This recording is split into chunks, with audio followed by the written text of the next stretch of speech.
Alors, pour les personnes qui participent pour la première fois à ce type de soirée-là, bonne chance. Ah non, c'est pas ça qui est écrit. C'est bienvenue. Bienvenue. Écoutez, c'est pas compliqué comme soirée. C'est pas un cours. C'est plus un témoignage. C'est un partage d'une passion que je porte autour de la parole de Dieu. Ce soir, d'une manière particulière, sur la foi chrétienne catholique. Parce que je suis prêtre de cette Église-là, puis depuis le tout début, j'ai envie de parler du Christ. Alors, vous me donnez l'occasion de remplir ma passion, c'est magnifique. Comment ça fonctionne? Bien, je fais un temps de présentation. Il va y avoir quelques temps d'arrêt de temps en temps pour vos questions, mais c'est sûr qu'à la fin, moi je compte à peu près 1h30, à la fin, il y a du temps pour vos réactions, vos questions. Ça va?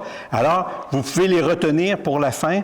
Mais si jamais, pendant la présentation, vous trouvez que je parle chinois, que là, il y a quelque chose, là, vous ne comprenez vraiment rien, là, levez la main, puis ça va me faire plaisir d'arrêter pour préciser.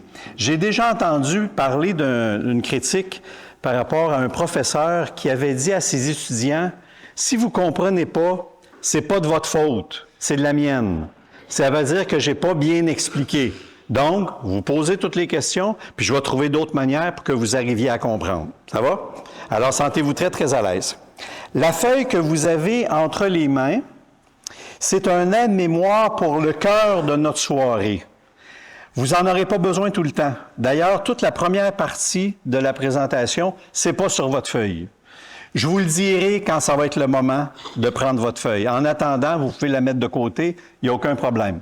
Si vous avez envie de prendre des notes, vous avez des crayons dans vos bancs, puis si jamais vous voulez prendre beaucoup de notes, j'ai du papier brouillon ici, vous ne vous gênez pas pour en prendre. Je remercie les gens de l'Église Saint-Sacrement, de la paroisse Notre-Dame-du-Rosaire, dont son bon curé qui est ici, il veut surveiller pour être sûr que je ne dis pas de niaiserie. Non, merci pour l'accueil pour cette rencontre-là.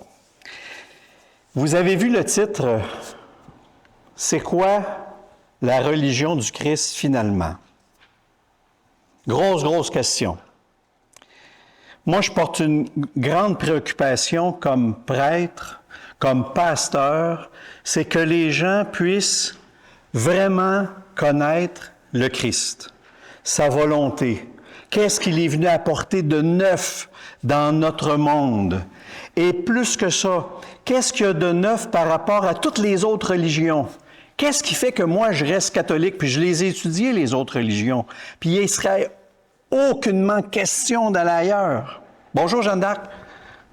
As-tu pris une feuille à l'arrière? Il en restait-tu encore? Ah, attends un peu. On va en avoir ici. Alors, j'irai pas ailleurs. Ça, c'est sûr.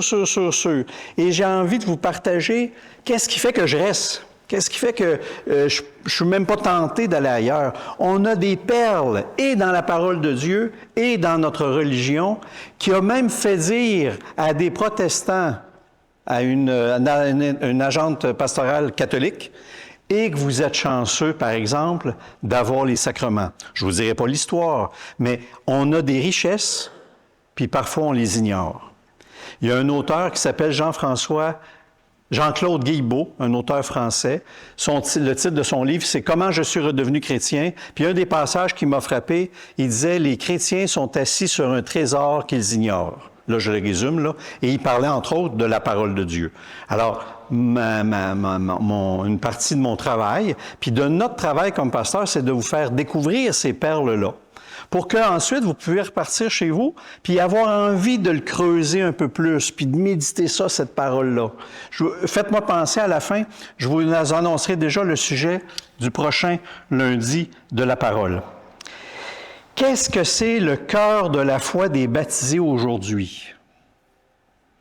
Parce qu'un baptisé, un disciple, ce n'est pas suffisant si dans sa bouche, il y a encore deux personnes qui arrivent en arrière. Les feuilles sont là? OK. Il y a des feuilles en arrière qu'on peut prendre. Merci. C'est pas suffisant de dire « je crois en Dieu ». Si vous êtes baptisé puis que vous me dites ça, je vais vous répondre « et encore ». On continue, je crois en Dieu, oui, et c'est pas suffisant. Ou je crois aux anges. C'est joli, c'est cute, mais c'est pas assez si on dit qu'on est disciple. Je crois au Dieu de Jésus-Christ, parce que le Dieu de Jésus-Christ, c'est pas n'importe quel Dieu. Il va même venir re-questionner nos petits dieux qu'on peut se créer nous autres mêmes dans notre propre vie. Il va venir nous déranger, puis il va nous demander même, il va nous inviter à aller chasser. Bienvenue, bienvenue. Alors, je crois aux yeux de Jésus-Christ, mais ni le Christ, et ça, il faut être bien, bien clair là-dessus, ni le Christ, ni sa parole, ni le chemin qu'il propose, ni même le Dieu Père qui révèle, ne sont très populaires. Et ce, à toutes les époques. Vous voulez la preuve? Je vais vous citer un passage, vous ne l'avez pas sur votre feuille encore. C'est Saint Paul aux Corinthiens. Puis ça, c'est passé dans nos textes bibliques du temps du Carême. Il disait ceci. Alors que les Juifs réclament, ça fait 2000 ans, là. Alors que les Juifs réclament un signe miraculeux. En passant, peut-être qu'on a des gens à qui on pense là-dessus. Il y en a qui recherchent ça encore, des signes miraculeux. Alors que les Juifs cherchent des signes miraculeux, que les Grecs recherchent une sagesse, nous, en parlant des apôtres, en parlant des disciples, en parlant des chrétiens, nous autres, on va proclamer un Messie crucifié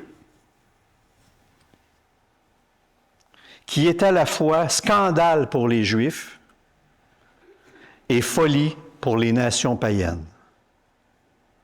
Ça veut dire que le Messie qu'ils annoncent, ils savent très bien qu'il n'est pas populaire chez les Juifs, puis chez les païens non plus. Est-ce qu'ils vont le tasser? Est-ce qu'ils vont en prendre un autre? Est-ce qu'ils vont en modeler un plus attrayant? Pas du tout. Ils vont le garder parce que c'est en lui qu'ils croient. C'est lui qui savent qu'il va transformer le monde. Et heureusement, il y en a qui vont l'écouter. Il y en a qui vont l'accueillir, ce Dieu-là, parce qu'il continue. Mais pour ceux que Dieu appelle, qu'ils soient juifs ou grecs, ce Messie est puissance de Dieu et sagesse de Dieu. Et ça, c'est tellement fort chez Paul. Il continue en disant, « Car ce qui est folie de Dieu, la folie de Dieu, c'est la croix. C'est son amour débordant, qui est complètement fou, qui n'est pas calculateur. On écoute, on lit les textes de la parole, puis on dit ça n'a pas d'allure. Dieu, il va trop loin. Alors ça, c'est la folie de Dieu. La folie de Dieu est plus sage que les hommes, et la faiblesse de Dieu, la croix, encore une fois, elle est plus forte que les hommes, que celle des hommes.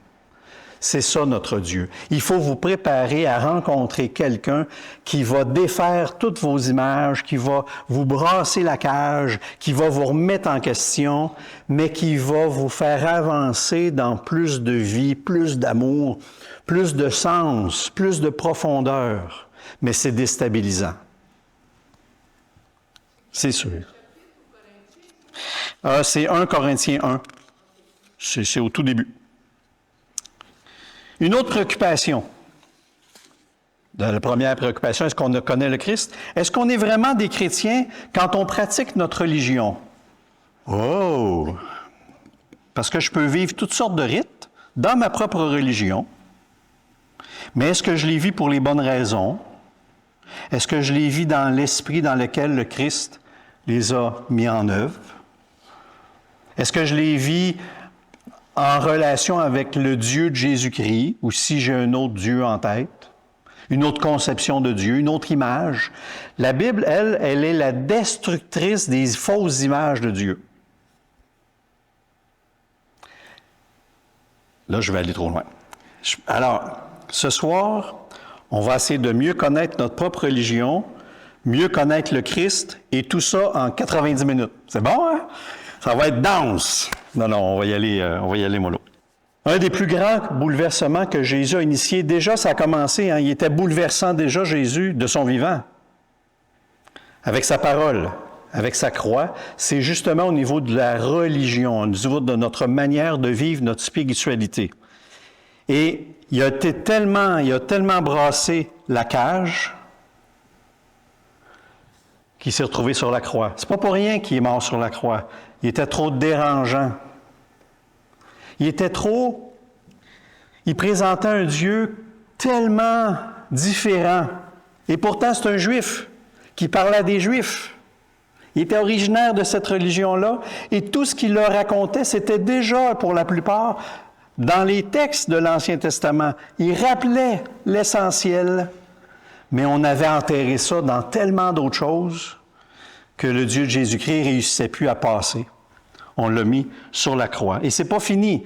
L'Évangile dérange encore. Présentement, le pape François, l'essentiel de son ministère, c'est de ramener l'Évangile, de le redonner à l'Église, à nous autres, en disant, c'est ça qu'il faut que vous fassiez.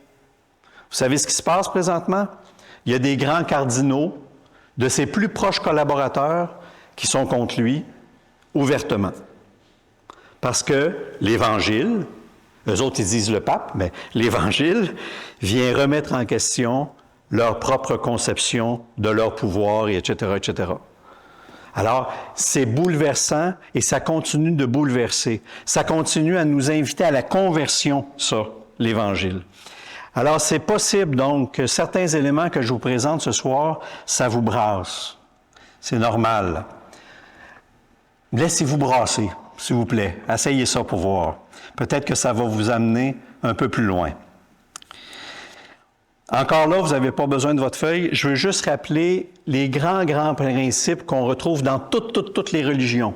C'est important de savoir comment on fonctionne, comment le cerveau humain bâtit une religion, comment notre cœur, comment nos peurs bâtissent ça, parce que c'est ce système-là dans lequel Jésus va rentrer pour le convertir. Alors, grand principe. Parce que l'être humain, quoi qu'on en dise, même si on a l'impression qu'aujourd'hui, les gens n'ont pas besoin de religion, l'être humain, il est fondamentalement religieux. Il est fondamentalement spirituel. Il est fondamentalement ouvert sur du plus grand que soi. Il est aussi pas mal superstitieux, l'être humain, et des fois, les deux sont entremêlés pas mal. Du genre, je vais mettre de l'eau bénite dans les fenêtres quand il y a de la foudre, par exemple. On apprend. On est proche. La foi et la superstition, des fois, ça se chevauche un peu et c'est pas toujours facile à démêler. Mais ça dit cette ouverture-là à plus grand que moi. Il y a 3 grands principes dans toute religion. Un des premiers principes, c'est je saisis qu'il y a plus grand que moi et je voudrais bien pouvoir attirer ses faveurs. La faveur de Dieu. Dieu, je te demande telle affaire. J'aimerais ça avoir telle affaire. J'aimerais ça pouvoir être en santé. Bon, toutes sortes de demandes qu'on peut avoir. On se reconnaît là-dedans. Alors, attirer les faveurs d'un Dieu que je reconnais tout-puissant. Ou par la négative. Faudrait peut-être que je fasse en sorte, Dieu est tellement plus grand, puis il y a des manifestations qui font peur, l'orage, les tremblements de terre, l'inconnu, la mort, que ce que je veux faire, je vais essayer d'éviter de lui déplaire. Parce que si je lui déplais, je risque d'en subir les conséquences. Donc, je vais essayer de rien faire pour lui déplaire. Je vais essayer de me faire oublier le plus possible, ou d'être le plus fin possible, pour éviter la colère de Dieu. Voyez-vous les grands principes? Ça va? Il y en a un autre qui est plus discret, mais qui est très réel dans toutes les religions. Je voudrais donc pouvoir arriver à communier à cette vie-là, à vivre de l'intimité avec ce Dieu-là, d'une manière ou d'une autre. Vous l'entendez parfois, il y a des gens qui vont dire « On dirait que quand je suis dans la nature, je me sens plus proche de Dieu. » On en a de ces élans-là intérieurs. Emmanuel Schmitt, Éric Emmanuel Schmitt, l'auteur, un grand auteur qui s'est converti à la foi catholique, lui s'est perdu dans le désert devant le ciel étoilé. La rencontre de Dieu s'est faite là. Après ça, il est allé lire les évangiles. Mais il a rencontré Dieu devant l'infiniment grand. Je voudrais pouvoir... Il y a comme en nous une espèce d'espace qui aurait le goût d'être rempli par 3 petits points. Saint Augustin va dire, je t'ai cherché longtemps, je t'ai cherché partout. Il y a Robert Lebel qui a fait un chant avec ça. Puis finalement, je t'ai trouvé. Plus proche que je pensais même.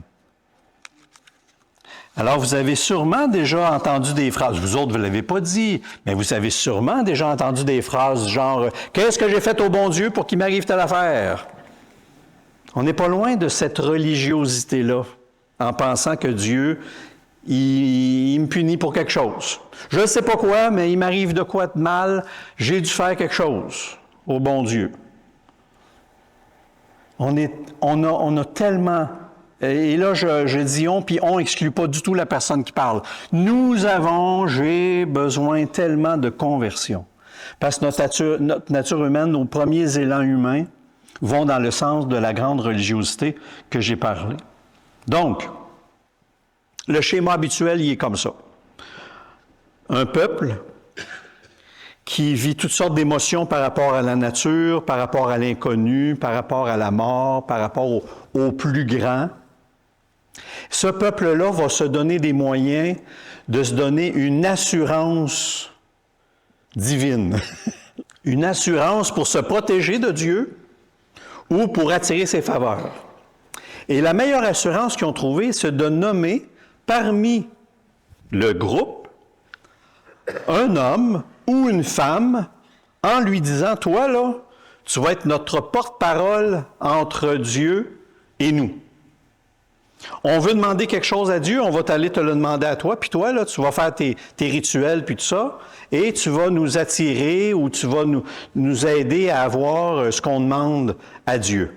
On va les appeler les chamans, on va les appeler les gourous, on va les appeler les sorciers. Dans toutes sortes de religions, on a toujours ces personnages-là, hommes ou femmes, qui vont parler au nom du peuple à Dieu. Le grand prêtre, et il y a aussi évidemment des prêtres. Dans l'Ancien Testament, le grand prophète, le grand porte-parole, il s'appelle Moïse. C'est tellement, relisez l'Exode, là, c'est tellement ça. Le peuple n'est pas content de quelque chose. Ils vont voir Moïse. Moïse, on a faim. Moïse s'en va, il monte sa montagne. Dieu, ils ont faim. Dieu dit à Moïse, Moïse retourne au peuple. C'est vraiment cet aller-retour-là. Moïse, il est le porte-parole pour Dieu. C'est dessiné comme ça, là, à très, très gros traits. En plus d'un porte-parole, en plus d'un chaman ou d'un sorcier ou un grand prêtre, ce peuple-là va se doter de règles religieuses. Et aussi de rituels. Ça prend des célébrations. Souvent, c'est des rituels d'offrande. On va offrir des choses à Dieu pour essayer de lui plaire ou de ne pas lui déplaire. Et on va se donner des règles. Si on veut que Dieu ne nous punisse pas, il faudrait peut-être arriver à s'entendre entre nous, puis il faudrait peut-être pas travailler telle journée. Vous me voyez venir? On arrive à un moment donné avec les 10 commandements.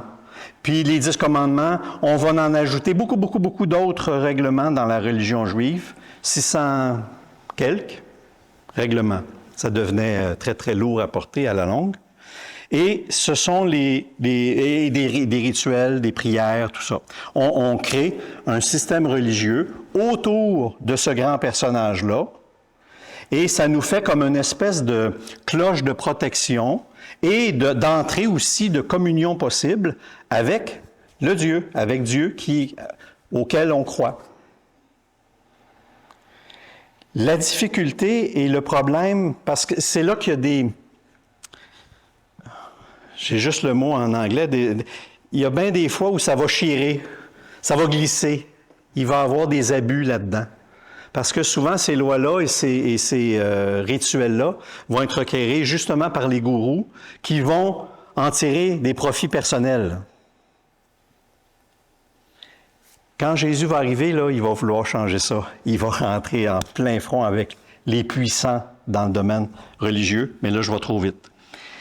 C'est souvent d'ailleurs le rituel d'offrande qui va être le plus populaire. J'offre le 10e de mon blé, je l'amène au temple. J'offre un bélier.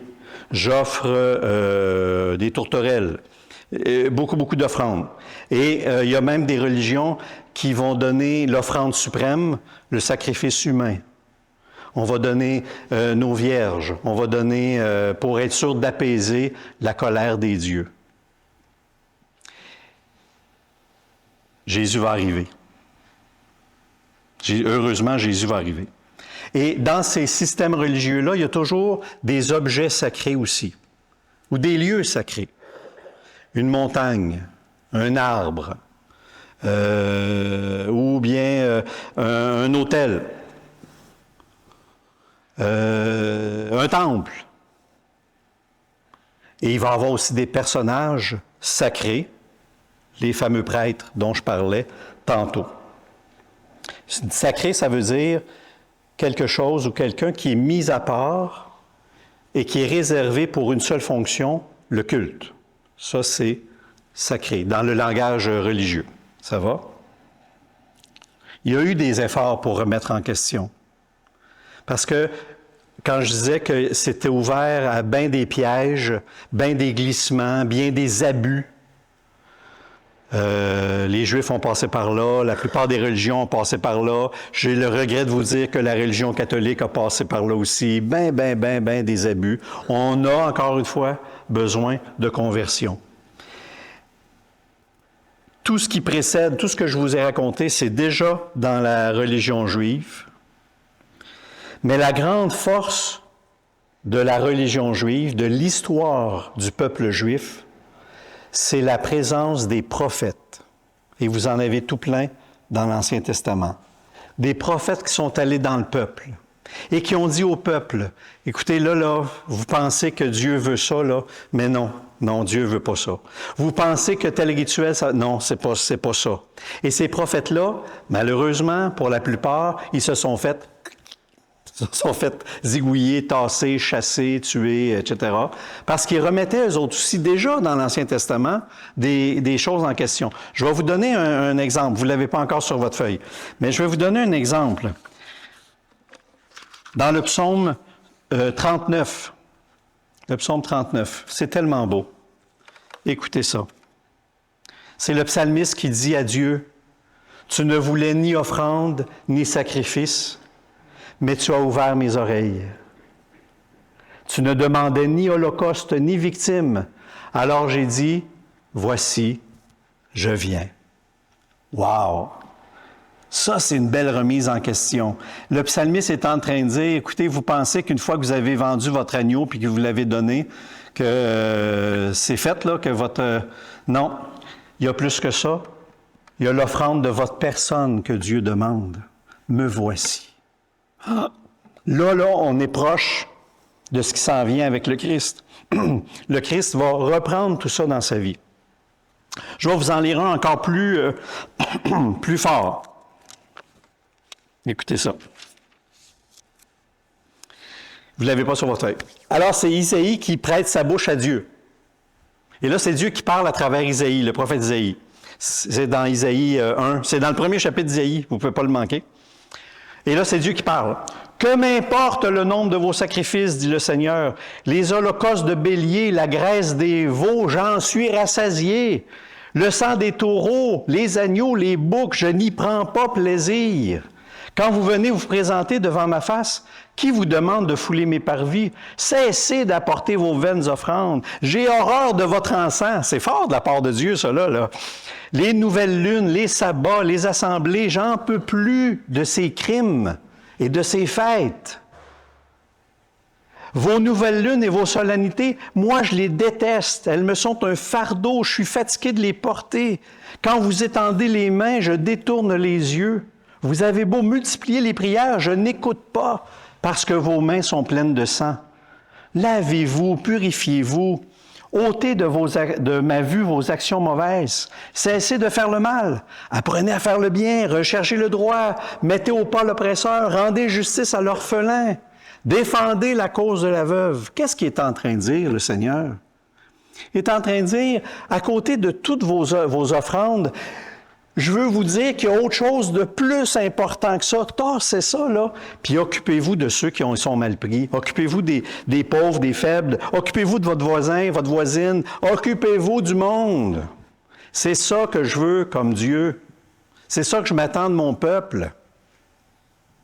On va voir comment le Seigneur, lui, il vient pousser ça là, au maximum. Mais voyez que déjà, dans l'Ancien Testament, il y a des grosses critiques sur les glissements qui arrivent avec ce système religieux-là, et dans bien d'autres systèmes aussi. Il y a des évêques dans certains pays qui nous partageaient leur tristesse et leur impuissance. Je vais vous raconter. Ils nous disent, dans notre assemblée, on a plein de chrétiens très priants, très dévots, mais ils sont capables, en sortant de l'Église, de créer des plans pour s'entretuer. Et pourtant, ils sont un à côté de l'autre dans les bancs. Mais à la sortie de l'Église, t'es pas de mon groupe, t'es pas de mon clan. Alors, les évêques, eux autres mêmes disent, on n'arrive pas, c'est très difficile de dépasser le vernis de la foi. Et il faudrait se poser la question, nous autres, hein? Là, je parle de d'autres pays, mais des fois, on est bons, les Québécois, pour faire du dommage avec notre langue. Ça ne sera pas avec un fusil ni une épée, mais on est capable de faire du dommage, bien comme il faut, et parfois entre bons chrétiens. Ça peut arriver. Pas ici, mais ça peut arriver. Alors, il y a une conversion à revivre quand je viens vivre la messe. Comment est-ce que je me laisse déranger? Qu'est-ce que je commence à remettre en question dans ma façon d'être, dans ma façon d'être avec les autres? Qu'est-ce que le Seigneur il veut m'apprendre? C'est ça qu'il faut que je me pose comme question tout le temps. Parce que Jésus aussi, lui, il va remettre en question des choses. Dans Marc 7. C'est ici, non? Si. Je vais juste vous lire un passage. Les pharisiens et quelques scribes venus de Jérusalem se réunissent auprès de Jésus et voient quelques-uns de ses disciples prendre le repas avec des mains impures, c'est-à-dire non lavées. Les pharisiens, en effet, comme tous les Juifs, se lavent toujours soigneusement les mains avant de manger, par attachement à la tradition des anciens. Et au retour du marché, ils ne mangent pas avant de s'être aspergés d'eau. Ils sont attachés encore par tradition à beaucoup d'autres pratiques, lavage des coupes, de carafes et de plats. Alors les pharisiens et les scribes demandèrent à Jésus, « Pourquoi tes disciples ne suivent-ils pas la tradition des anciens? » Vraiment. Ils prennent le repas avec des mains impures. Là, on n'est pas au niveau de l'hygiène, là. On est au niveau du rite. La pureté rituelle est importante. Et Jésus leur répondit, Isaïe, voyez-vous, Jésus, il va chercher des passages de l'Ancien Testament. Il n'invente rien. Il va quand même inventer la croix, là, mais Isaïe a bien prophétisé à votre sujet, hypocrite. Ainsi qu'il est écrit, ce peuple m'honore des lèvres, mais son cœur est loin de moi. J'arrête là. Elle est assez forte, celle-là. Ce peuple m'honore des lèvres, mais son cœur n'est pas là. Ça rejoint les évêques que je vous parlais tantôt.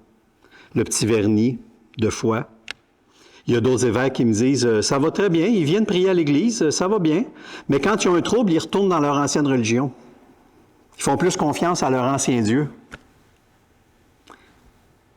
Alors, Jésus dénonce ça. Où est-ce qu'est votre cœur?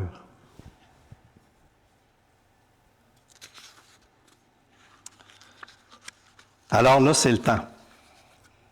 Là, on va plonger dans les transformations que Jésus a voulu. C'est là que votre feuille va être utile. Juste avant, je vais vérifier s'il y en a qui ont des questions sur le début de la présentation ou des commentaires. Aujourd'hui, c'est devenu difficile de vivre la chrétienté comme ceux des années... Alors, vous dites beaucoup de choses, là. Elle dit en premier, c'est rendu difficile aujourd'hui de pratiquer notre foi, de croire. Il y a une époque où tout le monde croyait. Elle dit, même mon garçon, elle dit, ils ont trop fait de choses dans l'Église, là. Moi, je ne veux plus rien savoir d'eux autres. Alors, il y a beaucoup, beaucoup d'enjeux dans ce qu'elle vient de raconter là. Mais je reste sur votre première impression de difficulté. C'est difficile aujourd'hui, mais ça a été difficile à bien d'autres époques aussi. C'est pas la première époque où c'est difficile.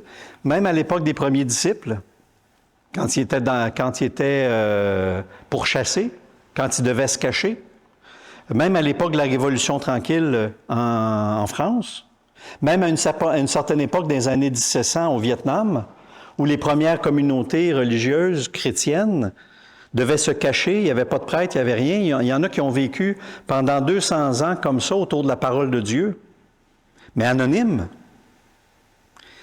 Il y a des époques où ça a l'air plus facile que d'autres. Aujourd'hui, c'est plus difficile. Vous avez raison.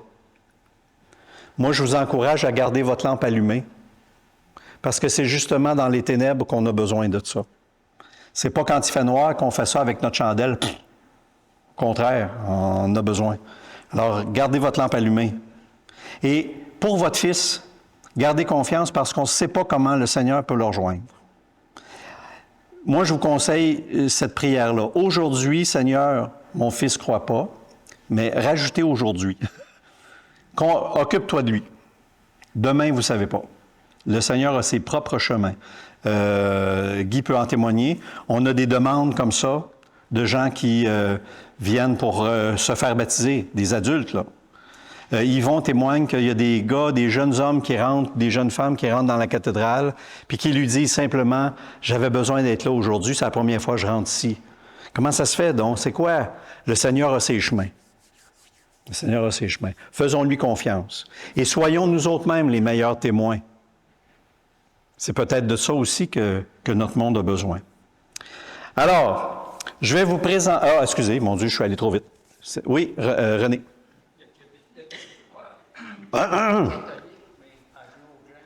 Il y a des catholiques à Gros-Brun. Oui. On va essayer de faire attention quand on parle des autres. Ça va? On va commencer à parler de soi. Parce qu'on ne connaît pas ce qui se passe dans le cœur des gens aussi. Alors, soyons prudents avec différentes pratiques, différentes façons d'être chrétien. L'important, c'est de regarder à partir de ce que je viens de présenter. Est-ce que vous aviez d'autres questions, d'autres commentaires? Ça va? OK. Donc, oui, Micheline. Tu parlais de... On se crée tout un intermédiaire entre Dieu et les hommes. Là, oui. C'est-à-dire, et Dieu l'a voulu aussi, hein, quand même. Les musulmans, oui. Comment ça s'appelle? Les musulmans, c'est les imams. Ils ont des imams aussi. Alors, elle dit, tu dis que dans les religions, ils ont tout un intermédiaire, comme Moïse, tout ça. Chez les musulmans, comment ça se passe? Il y a un imam qui prie au nom aussi du peuple. Je connais un peu moins la religion musulmane, mais il y a quand même des responsables religieux reconnus dans chacune des communautés. Les bouddhistes, ça, c'est un petit peu différent, mais je me demande s'il n'y a pas, Guy, peut-être que tu peux m'aider chez les bouddhistes. Il y a des maîtres à penser, là, qui ont des disciples eux-mêmes. C'est plus considéré comme une sagesse qu'une religion. Oui, c'est ça. Ah oui. Oui. Ils ne vont pas parler de Dieu, ils vont parler de Bouddha. Bouddha, c'est pas un dieu. C'est ça. Mais ils vont le prendre comme modèle, par exemple, puis ils vont s'inspirer de lui, tout ça. C'est pas plutôt une philosophie? C'est une philosophie, c'est une sagesse qu'une religion. Mais ils ont quand même des grands maîtres à penser, des personnages qui sont reconnus, différents un peu, vers qui on va aller s'inspirer ou poser des questions. Le dicton dit comme ça qu'on va être tous sauvés au bout de la ligne. Qu'on va être tous sauvés au bout de la ligne. On ne sait pas si c'est vrai, hein? C'est une bonne question, ça. On va-tu tous être sauvés? Dieu, peut-tu être si bonasse que ça? Ah! Fatigant, ça? Je vais vous devancer 10 leçons. Écoutez ce qu'il dit au bon larron, ça croix. Le bon larron qui dit « Hey, tu veux te souvenir de moi quand tu vas venir dans ton règne? » Qu'est-ce que Jésus répond? « Aujourd'hui, avec moi, tu seras dans le paradis. » Mais il y a un désir. Mais il n'a pas passé par le confessionnal. « Aujourd'hui avec moi. Aujourd'hui avec moi. » Ça, c'est important. C'est important comme image parce que moi, ça me donne l'espérance. Si le larron Ça ne veut pas dire qu'on est invité à faire n'importe quoi. C'est pas dans ce sens-là. Parce que Jésus va répéter souvent, va et ne pêche plus. Mais, aujourd'hui, avec moi. Aujourd'hui, là, ce qu'on a eu, c'était l'affaire de la pécheresse aujourd'hui, hein? L'évangile. L'évangile de la pécheresse? Aujourd'hui, il a dit, ben, celui qui jette la pierre, Ben oui, péché, là, ils ont tous parti. ils sont toutes parties. Esther est restée seulement avec le Seigneur. Qu'est-ce que ça veut dire, je te pardonne? Je ne te condamne pas. À partir du texte d'aujourd'hui, de la pécheresse. Jésus est allé tellement loin dans l'amour que la plupart de nous autres, on ne veut même pas embarquer jusque-là. On veut même le refuser. Et on va dire à Jésus, tu ne peux pas faire ça. Il y a des intégristes religieux qui disent, nous autres, on le sait ce que Dieu veut, qu'il le veuille ou non.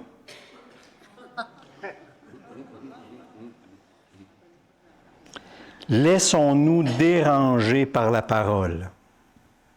Et là, on entre dans ce dérangement-là. Sur votre feuille, vous avez des petites lettres A, B, C, D, E. Ça va jusqu'à I. C'est les 9. Il y en aurait plus que ça. Puis il faudra faire des sous-titres avec ça. Hein. C'est des gros traits. Et pour plusieurs de ces points-là, j'ai des textes bibliques qui vont appuyer ça. Je vous les ai mis aussi. Comme ça, bien, vous pourrez retourner à la maison, aller voir qu'est-ce qui a été écrit avant, après, tout ça. Quand je vais parler de changements que le Christ a apportés, ce n'est pas des affaires que j'invente, c'est tiré de la Bible. Ah bon? Jésus va... Moi, je suis encore émerveillé, je suis encore bouleversé quand je médite des textes de la parole, jusqu'où il va. Et jusqu'où nous autres, on ne veut pas aller, même en Église. C'est surprenant. C'est surprenant. Le premier grand changement, vous l'avez sur votre feuille, en Jésus, Dieu n'est plus inatteignable. Parce qu'il y avait... Dieu n'est plus inatteignable. Au lieu qu'on soit juste là à tendre les bras, qu'est-ce qui se passe avec le Dieu de Jésus-Christ? Wow, c'est lui qui s'approche et il devient l'un de nous. Et plus que ça, il ne vient pas juste être à côté de nous autres, en nous en plus. Pensez-y un peu, là, c'est bien plus que toutes les autres religions. Il est en nous. Il n'est pas juste le Dieu de l'univers. Il n'est pas le grand tout. Il n'est pas, je ne sais pas quoi, là... On entend ça parfois, ma prière, je la lance dans l'univers. Ben oui, mais personne, ça, l'univers. Ici, l'univers est là, le ciel est là. Il devient l'un de nous et il demeure en nous. Alors, avec le Christ, le mouvement vers le haut, il est à l'inverse. C'est le mouvement vers le bas et vers l'intérieur. C'est pas nous qui tendons la main, c'est lui qui nous prend la main, puis qui dit, viens-t'en, on s'en va faire une communion, une rencontre, là. On est complètement ailleurs par rapport à tout le système religieux habituel, complètement ailleurs. C'est dans nous autres que ça se passe. Lui, c'est lui qui se donne en plus. On va le voir un peu plus tard. Entre autres dans l'Eucharistie, il se donne. Et là, ce que je vous raconte là, c'est en partie la grande fête de Noël. C'est ça qu'on fête à Noël. C'est pas le beau petit enfant Jésus qui a frette dans la crèche. C'est Dieu qui devient l'un de nous, contre toute attente. On l'attendait peut-être, le Messie, à la fin des temps, sur un gros cheval.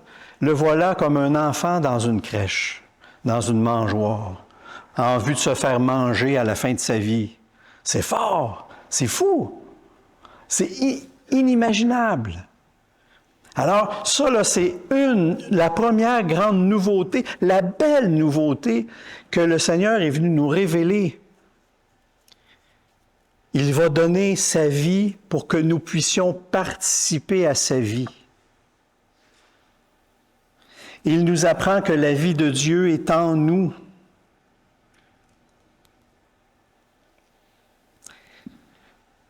Ça, là, juste ça, là, ça pourrait faire une retraite d'une semaine pour entrer dans ce mystère-là, dans cette...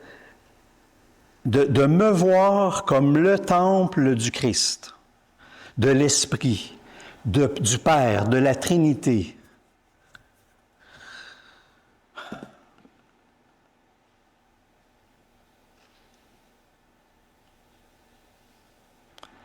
Au lieu de nous demander des sacrifices, c'est lui qui se sacrifie pour nous. C'est complètement l'inverse. Complètement.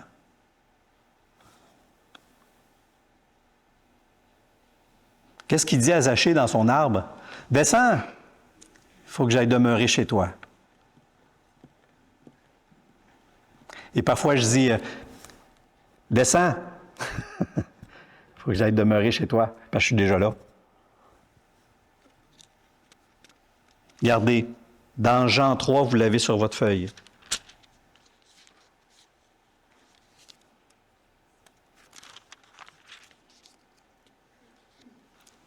Car Dieu a tellement aimé le monde qu'il a donné son Fils unique, afin que quiconque croit en lui ne se perde pas, mais obtienne la vie éternelle. Et encore ici, faites attention aux mots, la vie éternelle, ça ne veut pas dire après ma mort.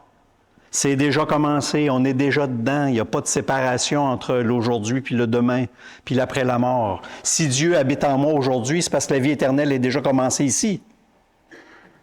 Obtiennent la vie en plénitude. Et il le fait par amour. Et quand on dit, et ça aussi, je vais pas vous donner mal à la tête ce soir-là, mais quand on dit Dieu a tellement aimé le monde qu'il a donné son Fils, bien à cause du mystère de la Trinité où les trois sont en la même personne, etc., bien quand Dieu donne son Fils, qu'est-ce qu'il fait? Il se donne. Et il donne son esprit, ils ne peuvent pas venir séparer eux autres, ils viennent à trois. Quand vous en invitez un, mettez deux autres couverts à votre table parce que les trois sont là. Dieu est là. Alors, quand on imagine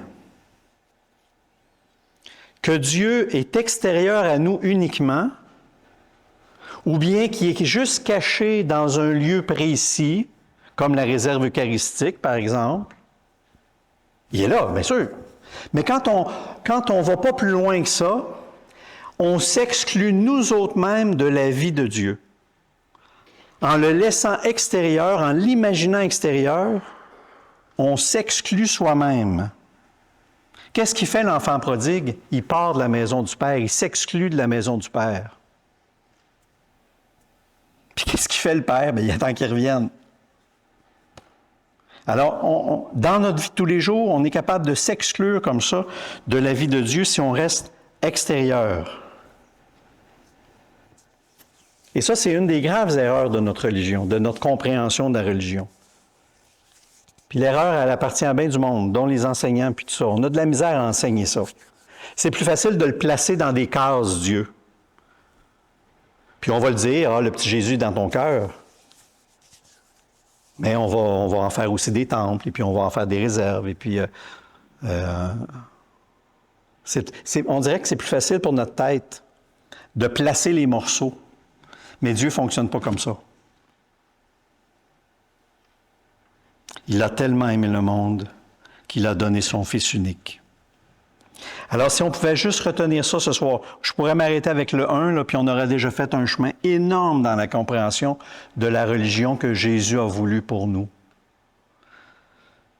Tout intérieur, puis en même temps tout extérieur. Vous allez voir plus loin, là, on ne restera pas les yeux dans la graisse de bine avec lui, là. Au contraire, il va nous envoyer. Deuxième grande nouveauté. B. En offrant sa propre vie, il devient le lien entre Dieu et nous. Je suis le chemin, la vérité et la vie. Je suis la porte. Le pont, c'est lui qui est le lien À son baptême, le ciel s'ouvre. Hey, c'est quelque chose, là. Ça veut dire qu'il n'y en a plus de distance, là. Le ciel est là, là. Le ciel s'ouvre. Et quand il va être élevé sur la croix, qu'est-ce qui se passe? La croix garde le lien ouvert entre Dieu et nous.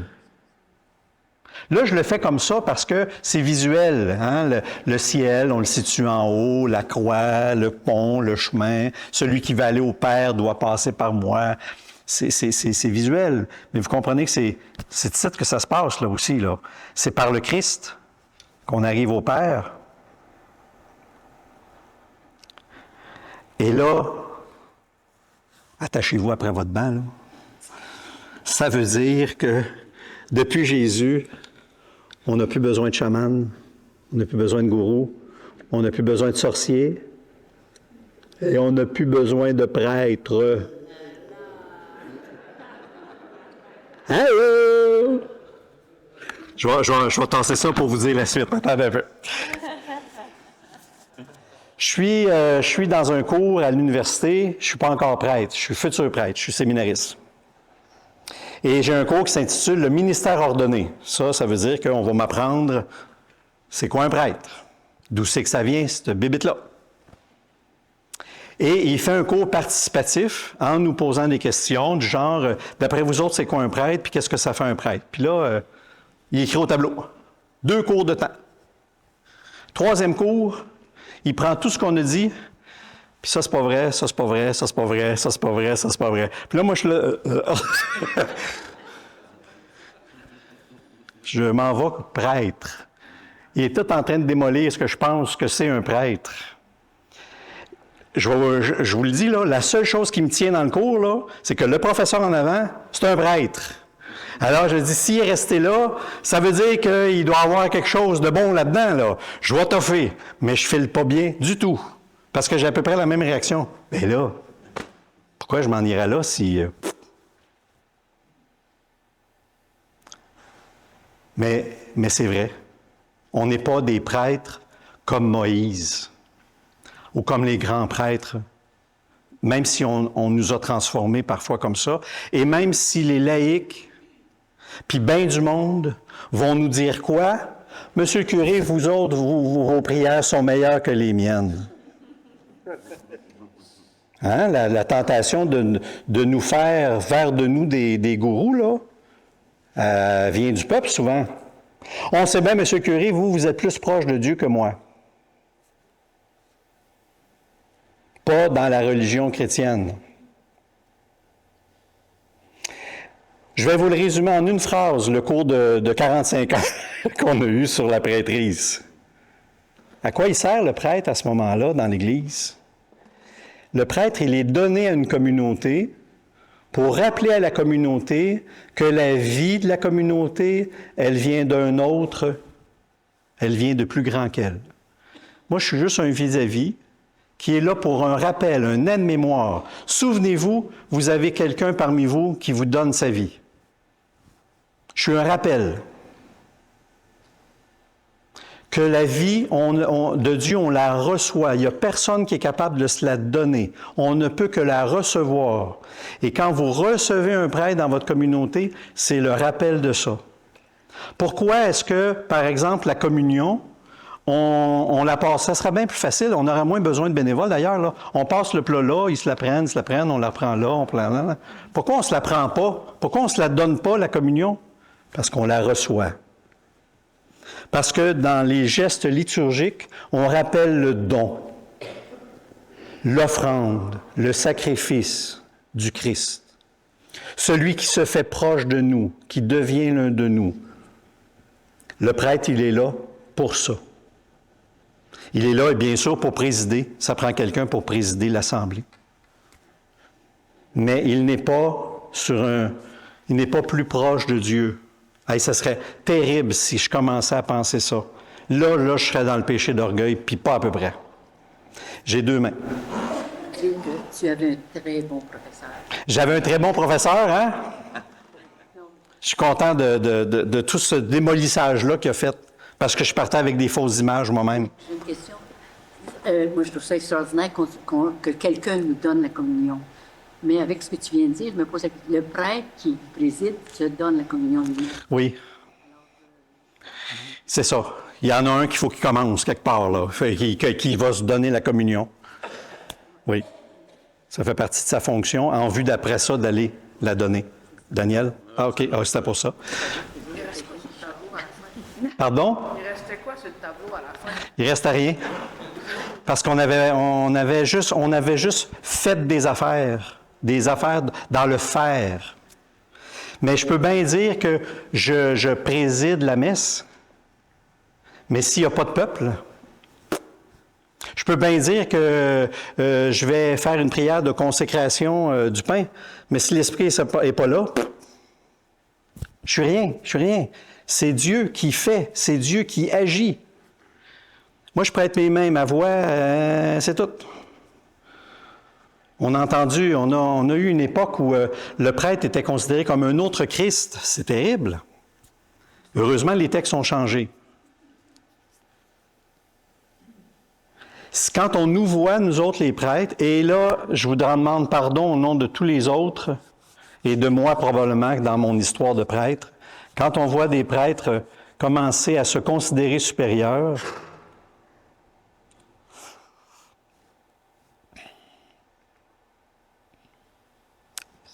on est à côté de l'Évangile. J'ai mon rôle, puis je l'aime mon rôle, puis je suis content d'être prêtre. Ça ne remet pas en question du tout ma vocation de prêtre, mon ministère de prêtre. Il y a des gens qui m'ont dit « Hey, vicaire général! Oh, je suis vicaire général, hein? Vous êtes en train de l'oublier, hein? Je vais vous le rappeler. Je suis vicaire général. » J'ai plus d'ouvrage. Merci beaucoup, j'ai plus d'ouvrage. Qu'est-ce que je réponds? C'est un autre ministère. C'est un ministère différent. Évêque, c'est un ministère différent. On a tous nos ministères. Le ministère du papa et de la maman est tellement essentiel dans l'Église. Le ministère des laïcs. Le ministère des religieuses, ils ont leur ministère. Et ça nous met tous sur le même pied aux yeux de Dieu. Je vais en parler un peu plus tard.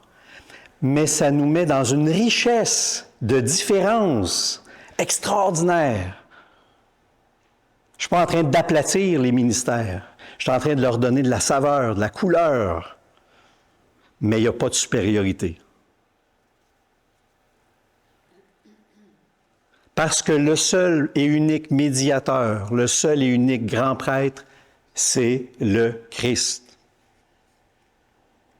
Et ça, les textes de la Bible, c'est rempli. C'est rempli.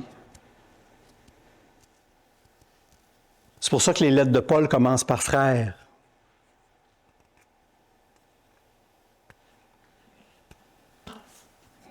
Voyez-vous la grosse nouveauté en B? On a juste 2 de fête, imaginez. C'est quelque chose, hein? Alors, à quoi ça sert un prêtre? C'est un rappel que la vie de la communauté vient d'un autre, qu'on reçoit notre vie d'un autre, qu'on reçoit tout de l'autre avec un A majuscule. Puis je suis heureux d'être prêtre comme ça, pour vous redire comment vous êtes précieux aux yeux de Dieu. Peu importe votre ministère, peu importe votre situation de vie, peu importe vos diplômes, que vous ayez de la théologie ou non, peu importe, que vous soyez enfant ou âgé, je suis content d'être prêtre pour le rappeler. Bon, il faut dire aussi que mon père aimait bien gros parler, puis que j'ai hérité de lui. Fait que je me suis trouvé un métier pour parler, là, puis je suis content. Mais ça, c'est... Alors, le C, justement... Le C. Et là, je suis tout mêlé dans mes papiers. Hey, je suis tombé sur le bon. Conséquence de ce que je viens de dire, puisque Jésus est le seul chemin, le seul maître, nous sommes tous frères et sœurs dans le peuple de Dieu. Puis ça, c'est Jésus encore qui nous le rappelle. En Matthieu 23, vous l'avez le texte. Alors Jésus s'adressa aux foules et à ses disciples et il déclara, c'est ici. Les scribes et les pharisiens enseignent dans la chaire de Moïse. Donc, tout ce qu'ils peuvent vous dire, faites-le. Et Jésus reconnaît que c'est des gens quand même instruits, tout ça, là, les scribes et les pharisiens. Faites-le. et observez-le, mais n'agissez pas d'après leurs actes, car ils disent et ne font pas. Ça, c'est une phrase pour moi personnellement que je prends régulièrement quand je retombe sur ce texte-là. Est-ce que je dis des affaires que je ne fais pas moi-même? Terrible. Ils attachent de pesants fardeaux difficiles à porter, ils en chargent les épaules des gens, mais eux-mêmes ne veulent pas les remuer du doigt. Toutes leurs actions, ils les font pour être remarqués des gens. Ils élargissent leur phylactère. Ça, c'est des petites boîtes ici qui se mettaient avec une parole de Dieu. Plus qu'elle était grosse, plus qu'on voyait qu'ils étaient priants. Ça va? Ils rallongent leurs franges. Ils aiment les places d'honneur dans les dîners, les sièges d'honneur dans les synagogues, les salutations sur des places publiques. Ils aiment recevoir des gens le titre de rabbi, c'est-à-dire maître. Et là, ils nous rentrent dedans. Pour vous, ne vous faites pas donner le titre de rabbi, car vous n'avez qu'un seul maître pour vous enseigner. Et vous êtes tous frères. C'est vrai, je ne les invente pas, là. C'est là. Ne donnez à personne sur terre le nom de Père, car vous n'avez qu'un seul Père, celui qui est aux cieux. Ne vous faites pas non plus donner le titre de maître, car vous n'avez qu'un seul maître, le Christ. Le plus grand parmi vous sera votre serviteur. C'est clair? Pourquoi Jésus est allé laver les pieds de Pierre? Lui, le Maître et le Seigneur. C'est pour nous donner l'exemple. Faites pareil. Abaissez-vous. Pas s'abaisser dans le sens « je vaux rien ». S'abaisser pour être au service des autres. C'est pas le même abaissement, là. Il y en a qui rechignent avec ça, l'abaissement, puis se sacrifier, puis se donner. C'est pas dans le sens de se diminuer soi-même. Jésus n'était pas diminué. Il était tout là, mais tout là dans l'amour. Quatrième, en se donnant lui-même, Jésus met fin aux offrandes et aux sacrifices de toutes sortes, en se donnant une fois pour toutes. Vous ne verrez plus de sacrifices d'animaux dans notre Église. Puis heureusement, parce que j'ai peur du sang. J'aurais jamais été capable d'être prêtre à cette époque-là. Ça aurait été terrible. Plus de sacrifices d'animaux. Plus de sacrifices humains, évidemment. Il s'est donné une fois pour toutes. Alors, les offrandes, c'est terminé. Là, vous pouvez vous poser la question, puis je vais vous la poser directement. Mais oui, mais à quoi ça sert les messes, d'abord, puis les sacrements qu'on vit? Tous nos rites, ils ont un rôle, et ils sont essentiels, et ils sont importants, parce que les rites et nos célébrations et nos sacrements nous aident à entrer dans cette vie qui est déjà donnée. Ça nous aide à prendre conscience de cette vie qui est donnée.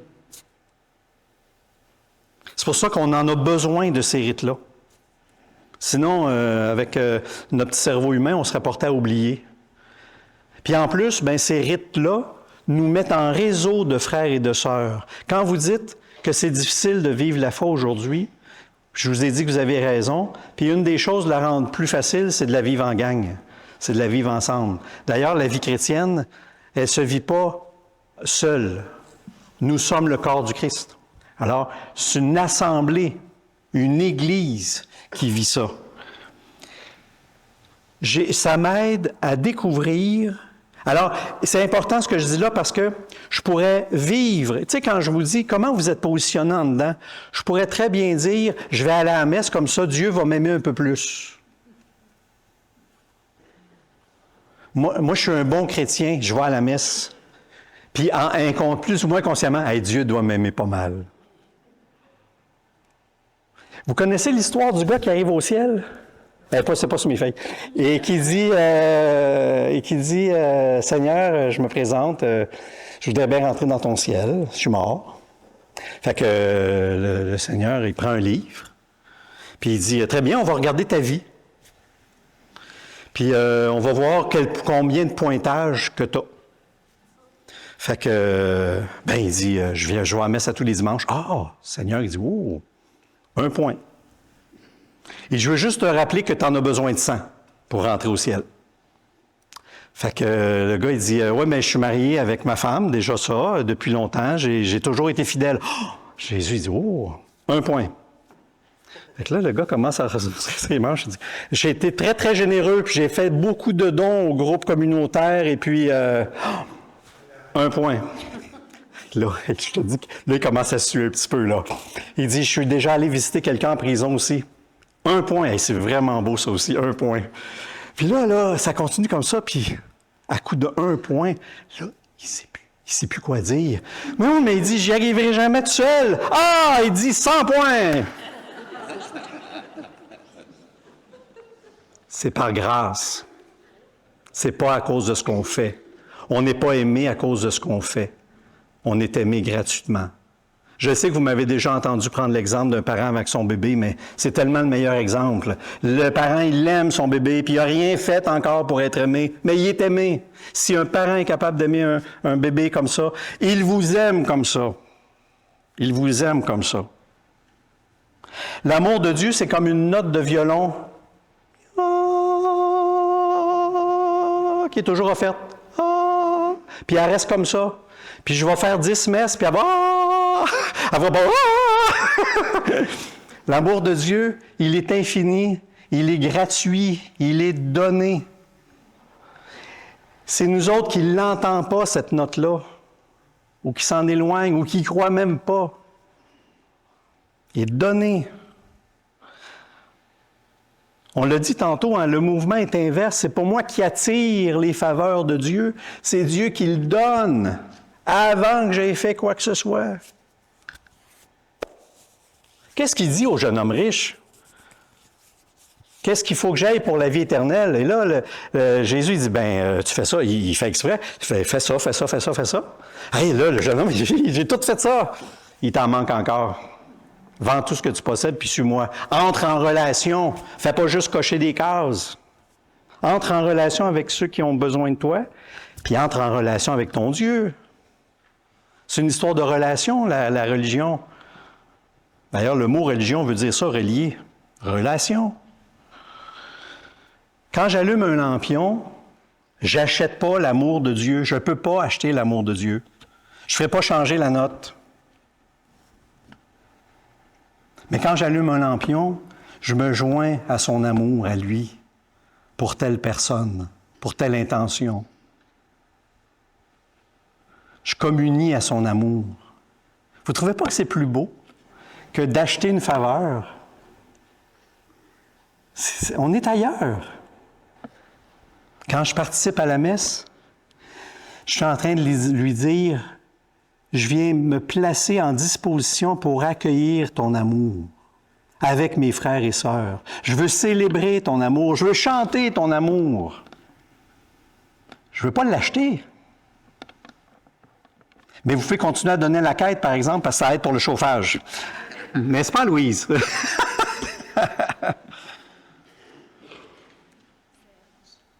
Oui. Moi, ce que je trouve qui est le plus difficile de percevoir comme frères et sœurs, pour moi, c'est très facile de voir que c'est tous mes frères et sœurs dans le corps du Christ. Quand on parle du corps du Christ, on parle des humains au complet, pas juste de ceux qui croient en Dieu. C'est de voir que mon frère, c'est aussi le bouddhisme, mon frère, c'est aussi... Oui, ça, c'est plus difficile. Le corps du Christ, c'est ceux qui communient au corps du Christ. On peut limiter le corps du Christ là-dessus, mais l'amour qu'on nous demande pour nos frères humains, il est universel, comme Dieu qui fait pleuvoir sur les bons et les mauvais. Alors, c'est cet amour-là. Puis tu dis très, très justement, Véronique, c'est facile de se percevoir, puis de s'aimer aussi, puis d'aimer, puis de voir en l'autre un frère, une sœur, parce qu'on partage la même foi. Et vous allez le découvrir si vous voyagez, puis que vous retrouvez dans une communauté catholique ailleurs. C'est extraordinaire. Aimer mon frère musulman, l'appeler mon frère en humanité. Ah! Micheline a dit, ça dépend du musulman. Là, tu viens de perdre un point. T'as raison. Le corps du Christ, c'est vraiment... Bien, moi, dans ma compréhension, le corps du Christ, c'est ceux qui participent à la vie du Christ, qui l'ont découvert, le Christ, dans leur vie, puis qui l'accueillent. Sauf que, quand Dieu parle, quand Dieu agit, c'est pour réunir l'univers dans son corps. Alors, ça veut dire qu'il n'y a personne qui est exclu de l'invitation et surtout pas personne de son amour. Surtout pas. D'ailleurs, prenez Matthieu 25, quand Jésus va dire « Toutes les nations sont rassemblées devant lui ». Hey, les nations, là, ça m'a sauté d'en face, puis j'étais ici même quand je l'ai lu une fois. J'ai dit, hey, toutes les nations, là, ça veut dire, il y a des musulmans devant lui, il y a des Chinois, il y a des bouddhistes, il y a des ci, des ça. Et qu'est-ce qu'il va leur dire à tous ces gens-là? Puis il y a des catholiques aussi, j'espère, devant lui. J'avais faim, vous m'avez donné à manger. Ça aussi, c'est du Jésus, ça là. Toutes les nations sont rassemblées et il va dire à tout ce monde-là, merci. Aïe, aïe, pourquoi moi je les aimerais pas? Si eux autres si Jésus lui-même se reconnaît dans le Chinois qui a eu besoin d'aide. Le regard, regardez Mère Teresa, est en Inde. Qui est-ce qu'elle aide? Des hindous. Elle ne leur demande pas un baptême, elle ne leur demande pas un passeport chrétien. Elle dit, c'est quelqu'un qui est mal pris. Regardez le Samaritain. C'est un Samaritain, un autre gars d'une autre religion, qui va aider. Il ne demande pas, t'es de quelle religion, toi là? Hop là, t'es pas dans la bonne, bye! Il a besoin d'aide, je l'aide. Ça, c'est la religion chrétienne. Parce que c'est l'humain qui est la personne la plus sacrée dans notre religion. S'il y a quelque chose de sacré, c'est l'être humain. Peu importe qui il est. Peu importe qui il est, parce qu'il est bénéficiaire de l'amour de Dieu. Et c'est peut-être moi dans mon regard, c'est peut-être moi dans mon attitude envers l'autre, c'est à travers moi peut-être qu'il va découvrir pour une première fois l'amour de Dieu. On ne sait pas. On ne sait pas comment je peux être l'instrument. On ne sait pas. Donc, plus d'offrandes, et en même temps, je vais être invité à tout donner. Pas du matériel.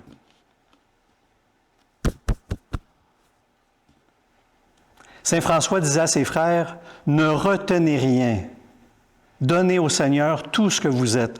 Votre péché, tout ce qui vous fait honte, donnez-le. Ne retenez rien, parce que si vous retenez, c'est comme si vous ne lui faisiez pas confiance pour la guérison. Ne retenez rien. » Il y a l'image, pour la guérison, il y a l'image qu'on a habituellement quand on est blessé. Quand on est blessé, la première réaction, c'est « Oh! » Là, le médecin va dire « Ouvre tes bras! »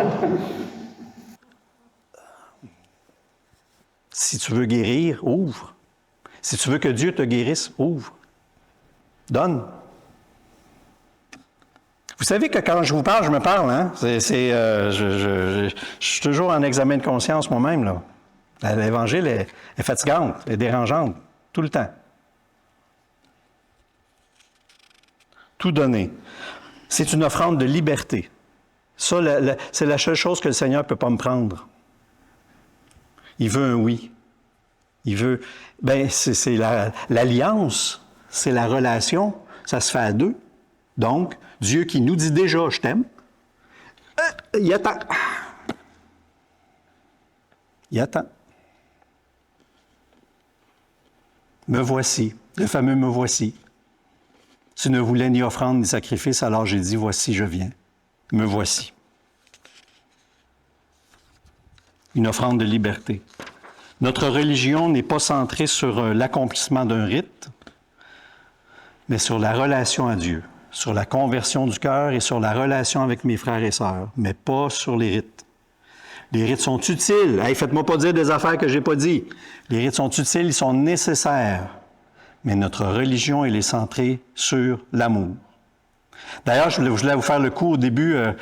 C'est quoi la religion que Dieu a voulu? C'est une religion d'amour. Bonsoir! Je voulais vous faire le coup, puis j'ai oublié. Mais on pourrait juste dire ça. Si lui, il est amour,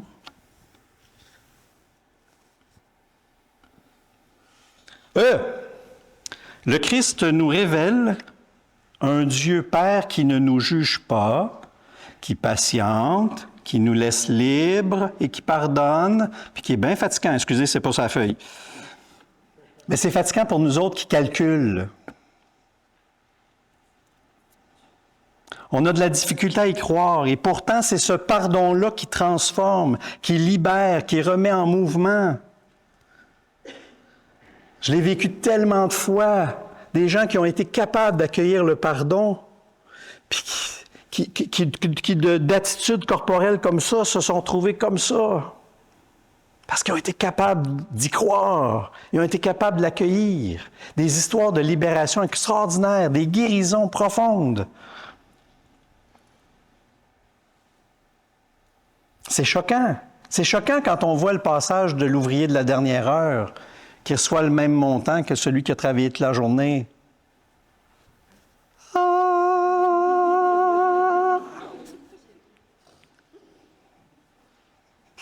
Fatigant, hein?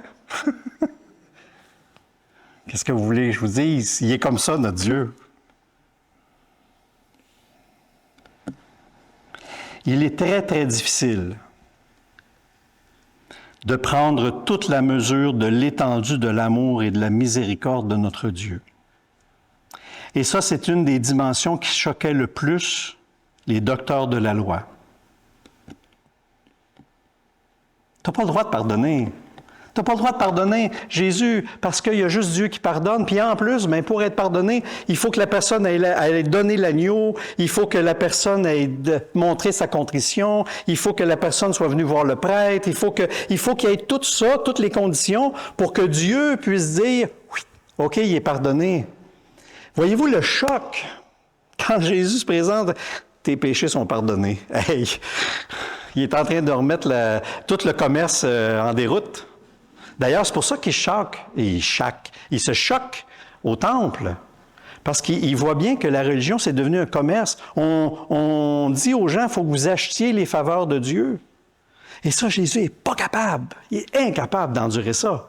Parce que l'amour est gratuit. Tes péchés sont pardonnés.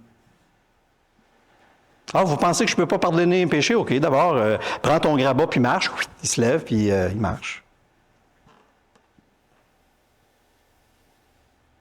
Gratuit. Et il nous laisse libres de l'accueillir ou non. Et ça veut dire, par contre, que on est invités, nous autres, à le laisser libre aussi. Ah! C'est pas parce qu'il nous aime qu'il va faire tout ce qu'on lui demande. Est-ce qu'on peut laisser libre Dieu? Dieu libre? Je peux lui demander ce que je veux? En ajoutant que ta volonté soit faite. Seigneur, je ne comprends pas tout. Je ne comprends pas. Mais t'es Dieu. Qui c'est que je suis, moi? Ça se peut que je ne comprenne pas tout ce qui se passe dans ta tête et dans ton cœur. C'est bien normal. Je te fais confiance pareil. C'est ça qu'on a à développer. Pas être choqué contre lui, parce qu'il ne m'a pas donné ce que je voulais. Oui.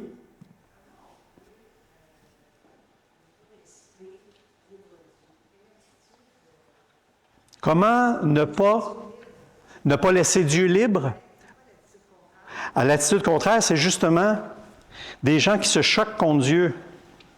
Ils ne m'écoutent pas. J'y demande des affaires puis ils ne me les donnent pas. Alors, c'est de faire de Dieu mon serviteur. Et c'est ça qui n'est pas correct. c'est l'inverse. Dieu, c'est Dieu. Puis moi, je suis son disciple. C'est complètement un mouvement inverse. Et le vrai mouvement de confiance, c'est l'abandon. Seigneur, je m'abandonne à toi. Voyez-vous le chemin qu'on a à faire? Je le dis, puis je shake. L'abandon.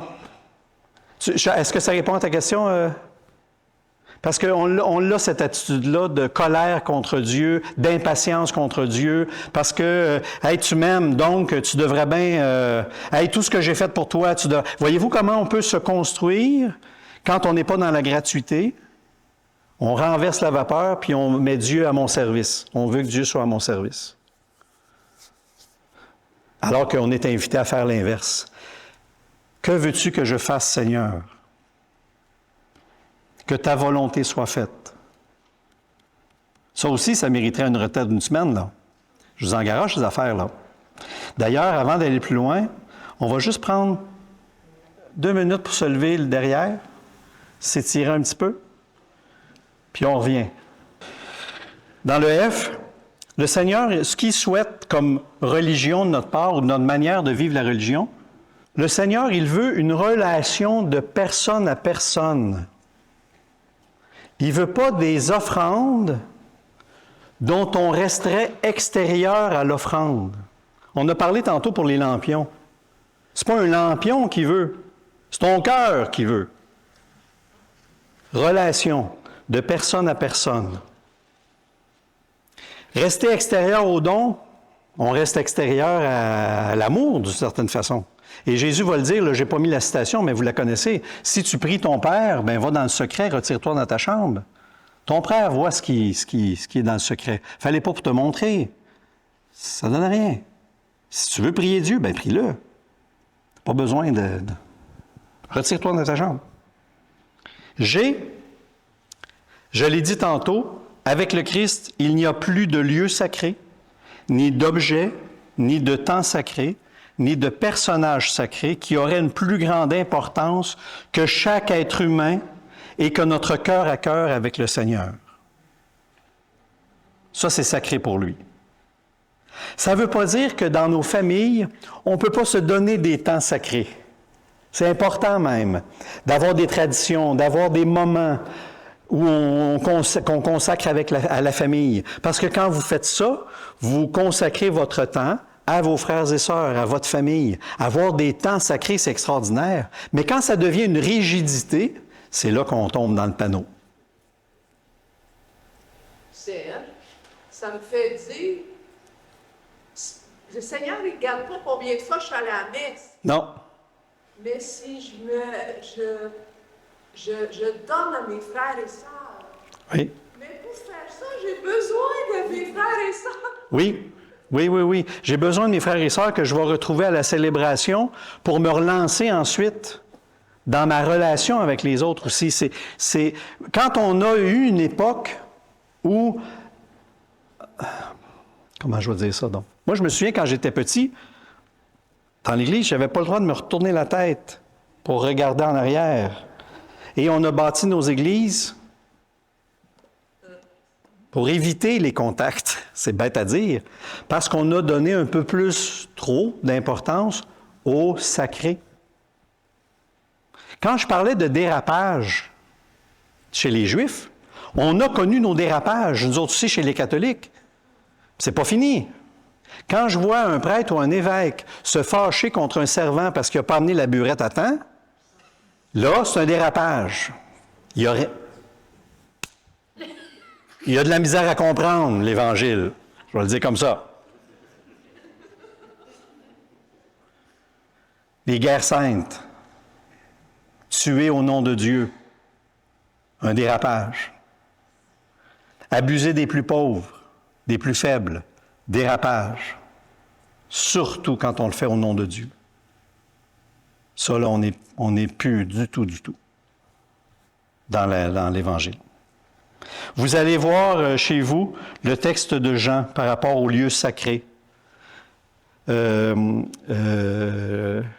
la Samaritaine dit à Jésus, « Où est-ce qu'il faut prier finalement? C'est-tu à Jérusalem? Ben non, c'est sur telle montagne. » Puis Jésus va répondre, « C'est en esprit et en vérité. » Là, je vous le résume, mais vous l'avez sur votre feuille. C'est pas dans tel lieu ou dans tel autre. C'est en esprit et en vérité.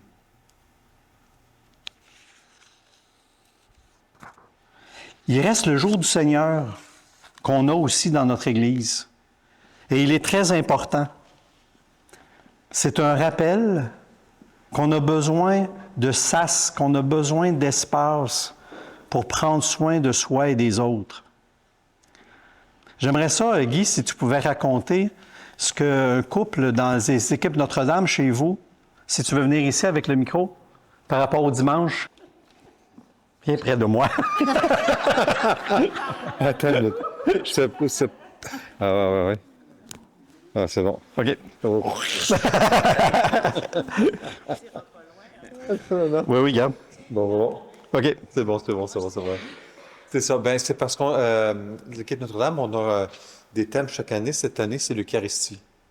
Et puis là, aujourd'hui, ben, c'était Tu honoreras le jour du Seigneur. Et puis, c'était comique parce que il y en a deux qui nous ont dit, ben, moi, cette semaine, ça fait 2 semaines, je n'arrivais pas à me lever le matin, ça fait que je suis pas à la messe. Puis l'autre a dit, j'étais trop fatigué, puis elle a dit, je suis pas à l'aise. Puis là, on continue à jaser. Comment? Oh. Ton verre d'eau. Merci. OK. Ça fait que, puis là, où est-ce que je m'en allais avec ça? Oui, c'est ça. Donc, Qu'est-ce que des familles font le dimanche, là, oui? c'est ça. Puis là, à un moment donné, il y en a un couple là, qui dit, ben nous autres, c'est super important le dimanche. Elle dit, pas à la messe, non, c'est impossible pour nous autres, là. Puis elle dit, même le dimanche, elle dit, on ne travaille pas. Elle dit, on ne va pas faire de commission, on ne va pas faire de... Puis moi-même, je dis, oh, c'est intense, ça, non? Puis elle dit, même les enfants, là, non, on n'étudie même pas le dimanche. Là, je dis, voyons, c'est quand même pas mal, ça, là, c'est... Je trouvais ça, mais ce que j'ai compris aussi un peu à travers tout ça, c'est que dans chaque famille, il y a une chimie, il y a une façon de faire. Puis on travaille avec ça, puis ça fonctionne. Puis eux autres, ils arrivaient à honorer le dimanche de cette façon-là. Mais il dit, à un moment donné, ce couple-là, il dit, on a compris quelque chose d'un peu plus profond. Parce qu'elle dit, on a compris que les dimanches, il fallait que ce soit un moment aussi de charité. Qu'on s'approche de l'autre, puis qu'il se passe quelque chose. Vraiment, là. C'est pas une option, là. On a le temps, on va le faire, si on n'a pas le temps. Non, non, non. Le dimanche, c'est la charité. Ils avaient compris ça, là. Puis ça les interpellait, puis se demandait comment faire. Ça fait que celle qui n'était pas à la messe 2 fois, elle dit, la semaine passée, elle dit, je me suis assise à côté d'une madame, puis elle dit, elle avait les... À la messe? À la messe, là, puis elle avait le front tout plissé, puis tout ça, là. Ça fait que, elle regarde la madame, puis elle est touchée, là. Ça fait qu'elle regarde son mari a vu qu'elle est touchée, puis qu'elle veut y parler. Ça fait que son mari dit, non, non, vas-y pas, non. Puis là, elle regarde, puis elle regarde encore son mari. Non, vas-y pas, c'est pas que on est à messe. Ça fait que, elle en peut pas, elle est trop touchée. Ça fait qu'elle commence à y parler, mais c'est une Ukrainienne. Elle arrive d'Ukraine. Son mari ne pratique pas, puis il veut pas qu'il en parle aux enfants, puis elle se retrouve à la messe toute seule, puis elle parle anglais, puis elle comprend à peine parce que c'est une hispanophone, tu sais. Ça fait que... Là, finalement, il finit par parler, puis là, tout à coup, là, elle est dans les bras de l'autre, puis là, ils pleurent ensemble pendant la messe. Puis, c'est comme si son geste de charité, il a vraiment fait quelque chose d'extraordinaire. Puis là, moi, j'ai dit, écoute, je l'appelle José, mettons, pour ne pas dire son nom.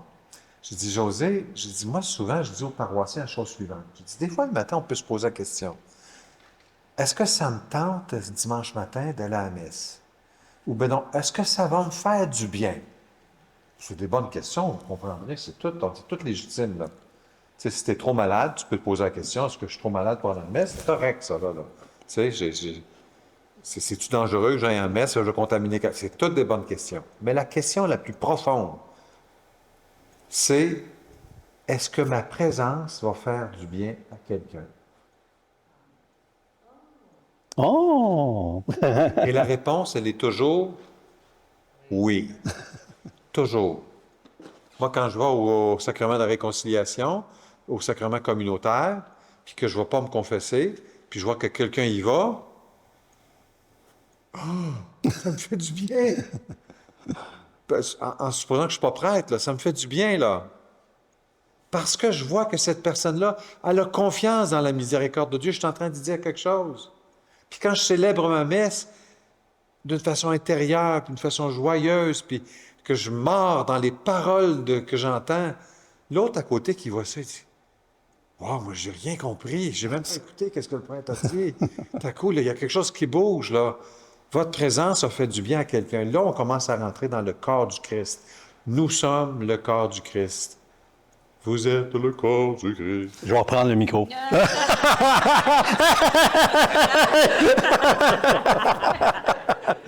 Merci, Guy.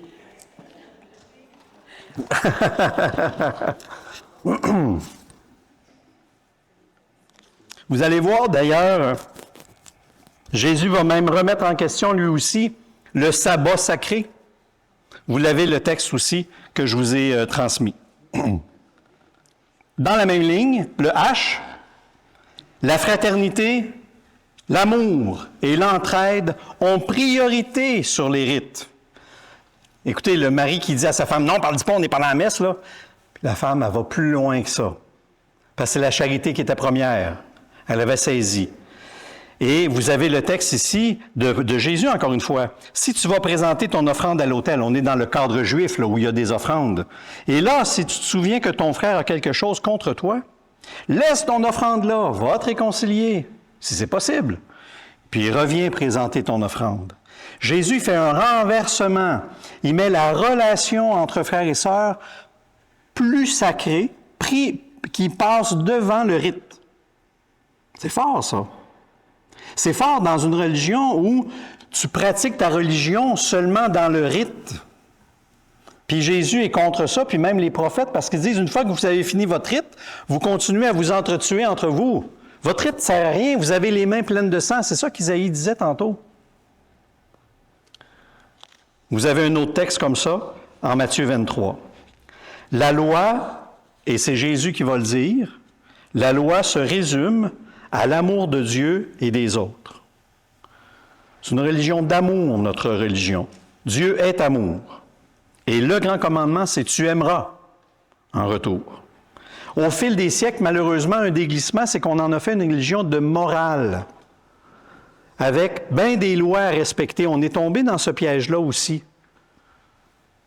Ça, c'est bien, ça, c'est mal, ça, c'est bien, ça, c'est mal, puis il faut que tu coches. Notre religion n'est pas d'abord une religion de morale. C'est une religion d'amour qui va nous amener à faire des choses bonnes et bien. Mais ce n'est pas l'inverse. Si je fais juste des affaires pour cocher, puis que je pense que je suis correct devant Dieu, je n'ai pas compris encore une fois, ça veut dire quoi être chrétien. Parce que dans ce qui était coché, il n'y avait pas nécessairement le lavement des pieds dans les règles à suivre. Dans les 10 commandements, il n'y a pas nécessairement la préservation de la planète. Voyez-vous?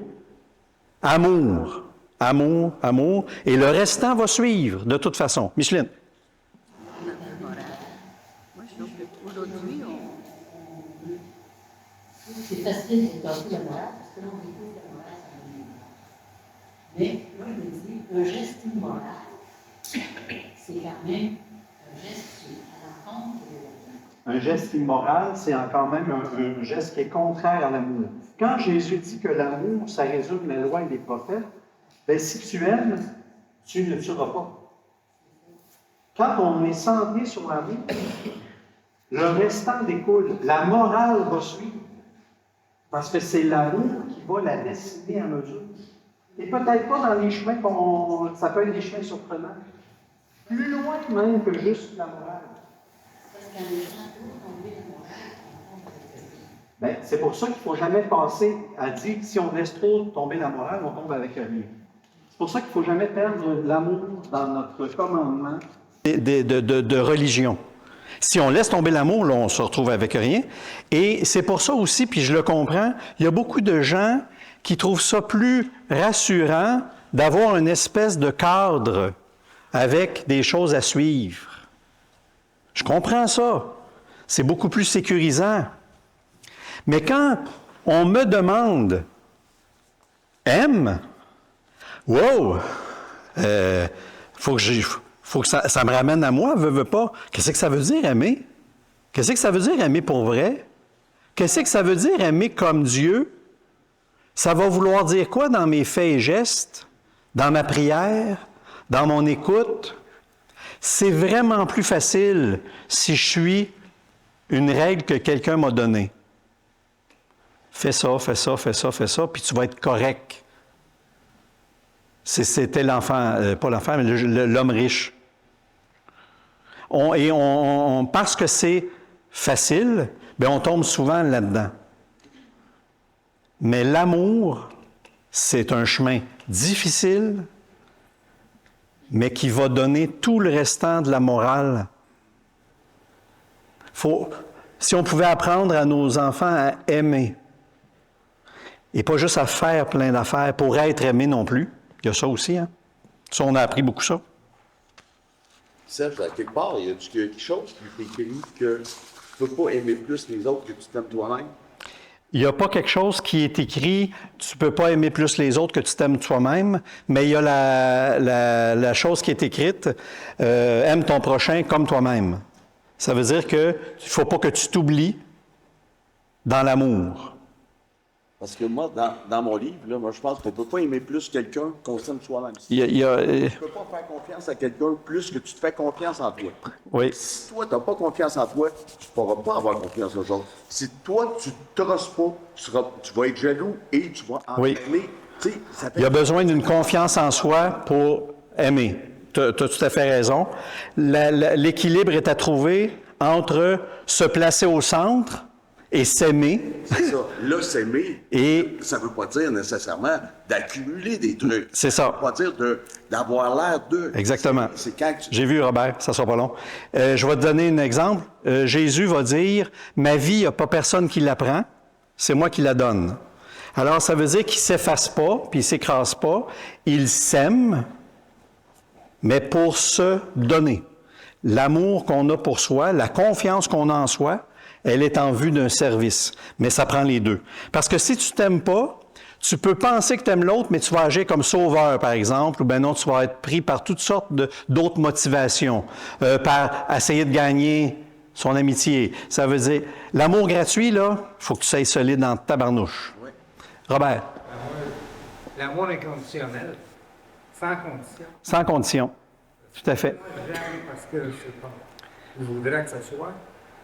C'est pas de vrai amour. Si tu aimes... Avec mes conditions. Non, c'est ça, c'est pas de la vraie amour. Non, non, non, absolument. Mais il faut être bien avec soi-même. Le Christ était parfaitement unifié pour se donner dans la gratuité, justement. Il va même dire à ses disciples, voulez-vous partir vous aussi? Il laisse même les disciples libres. Robert. Bonne définition d'aimer, ça pourrait-tu être prendre soin d'eux? Oui. Oui, prendre soin de soi, prendre soin des autres, c'est une des façons d'aimer. Si je respecte ça, il n'arrive plus rien de mauvais. Absolument. D'ailleurs, prenez l'hymne à l'amour. Oui, prenez l'hymne à l'amour. Si je n'ai pas la charité, s'il me manque l'amour, je ne suis qu'un cuivre qui résonne. Puis ça continue, puis ça donne des exemples. Qu'est-ce que c'est l'amour? L'amour prend patience. L'amour en service. C'est pas un code, mais ça donne des pistes. D'évaluation, d'auto-évaluation. L'amour ne jalouse pas. L'amour ne se gonfle pas d'orgueil. C'est magnifique, ce texte-là. Ça donne des mains, ça donne des facettes à l'amour. Et un dernier point rapide, c'est dans le « i ». Et ça, on n'y pense pas assez souvent. La nouvelle alliance conclue par le Seigneur enlève le poids des rituels et ouvre la porte à la joie, à la fête. S'il n'y a plus de place à la joie dans notre Église, encore une fois, on manque notre coup. C'est un autre genre de relation qui n'est pas basé sur des règlements à suivre, mais sur l'amour à recevoir. Je radote, hein? Puis je suis content de radoter, parce que c'est difficile de rentrer ça. Et qu'on a à partager à notre tour, bien sûr, et à célébrer. La célébration, elle est là pour célébrer l'amour, dans la joie, dans la fraternité. Hey, on a un Dieu qui nous aime, qui m'a pardonné. C'est extraordinaire. Dans les Curcio, on a des témoignages durant les fins de semaine de gens qui ont découvert l'amour de Dieu, puis ça les a transformés, et en parlent avec joie. Et là, je vous ai mis le texte des noces de Cana.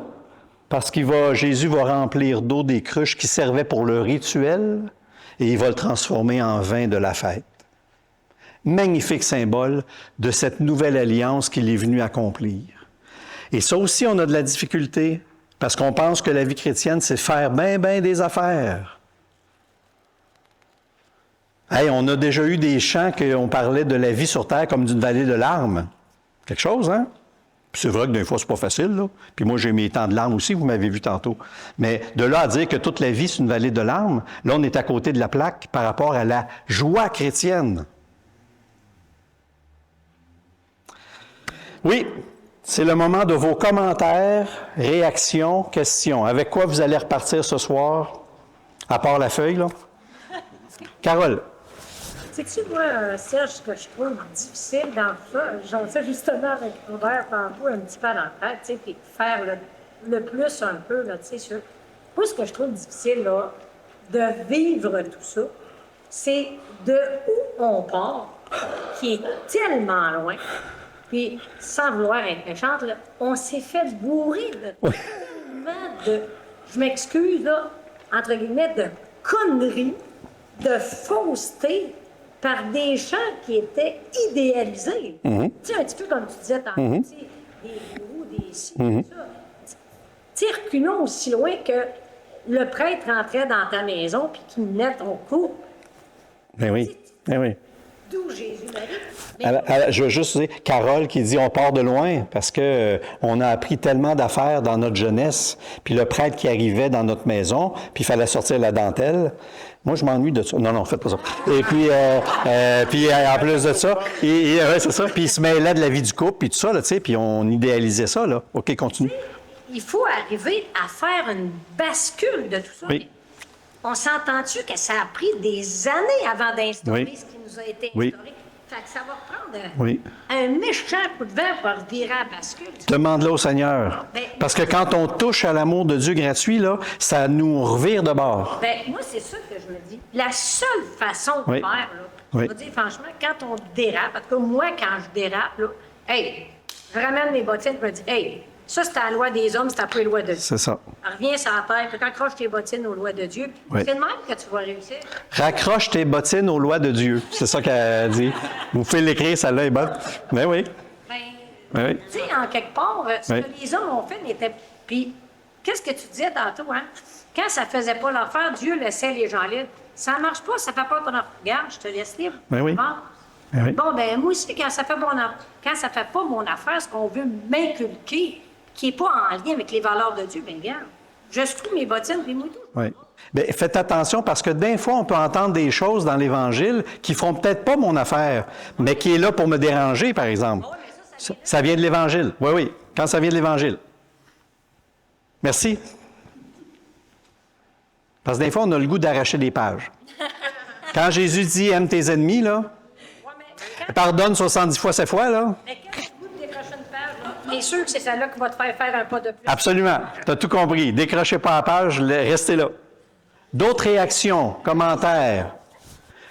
Comment vous avez vécu votre soirée? Oui, Sylvie. J'ai saisi tantôt.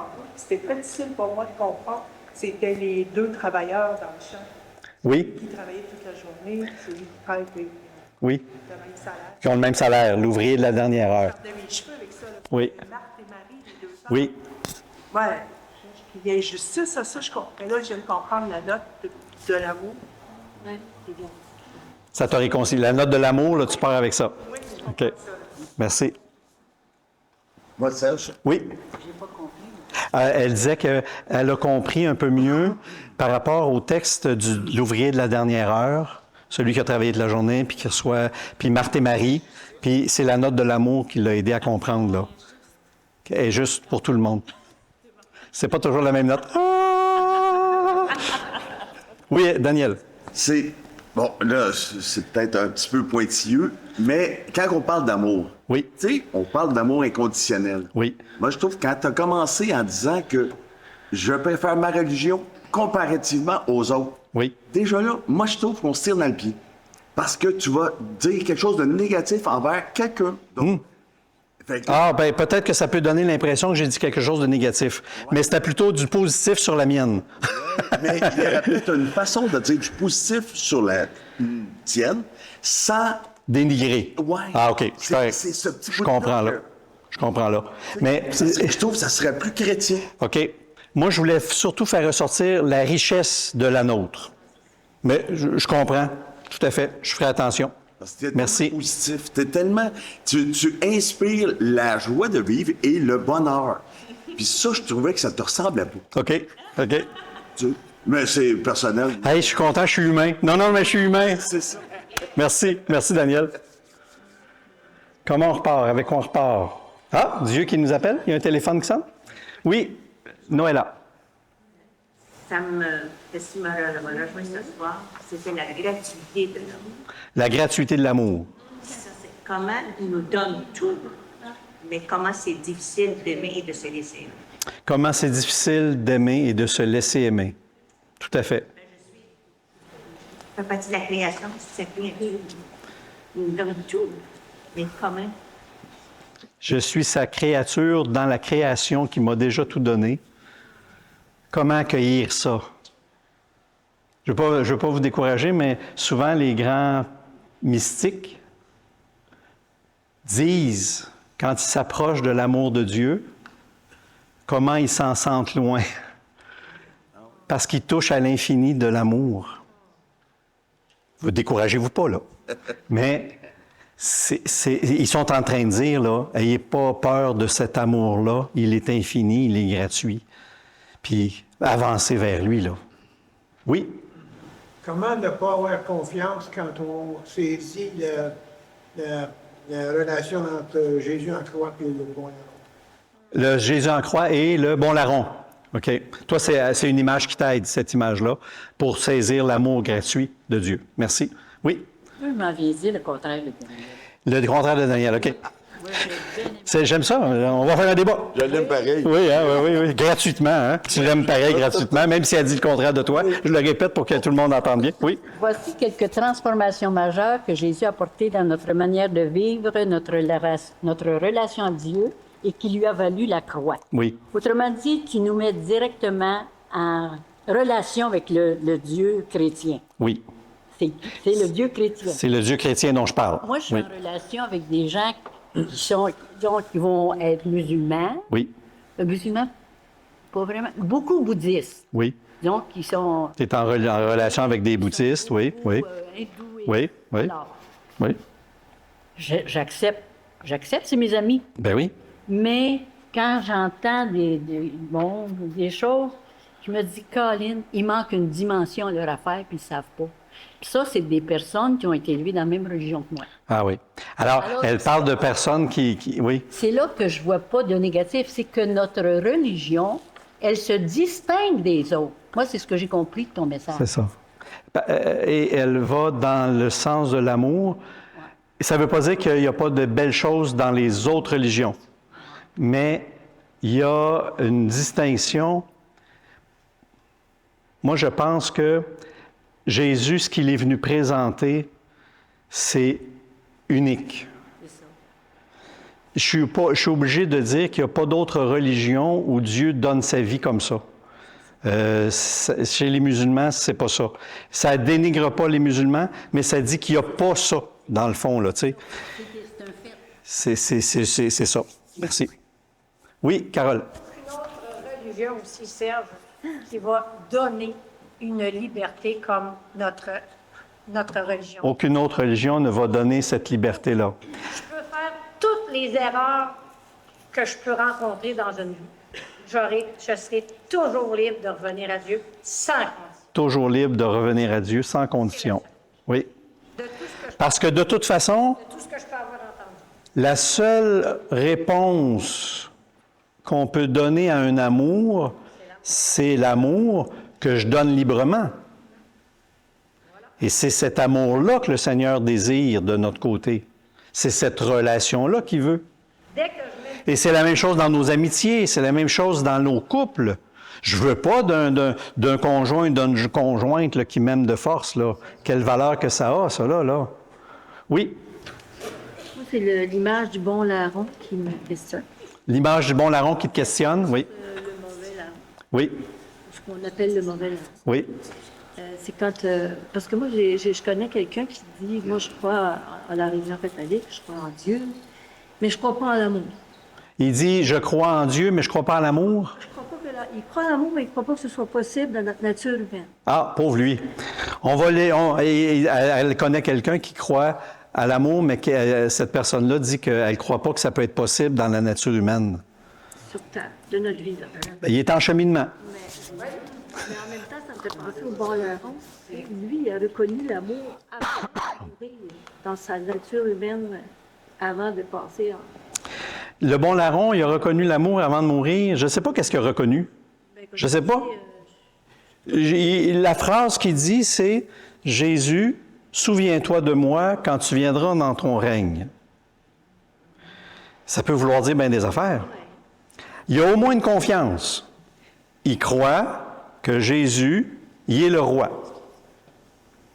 Est-ce qu'il a découvert l'amour? Est-ce que je ne sais pas. Je ne sais pas. C'est la réponse de Jésus qui m'intéresse, surtout. Qui te choque? Qui t'intéresse aujourd'hui, avec moi, tu seras dans le paradis.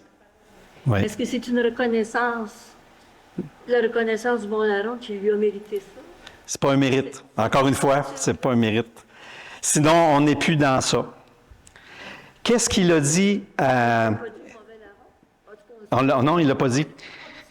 Il l'a pas dit. C'est une belle question, et puis je ne veux pas trop prendre de temps là-dessus. Mais le bon larron est en train de se rapprocher de l'accueil de... Et Jésus est en train de lui lire ça.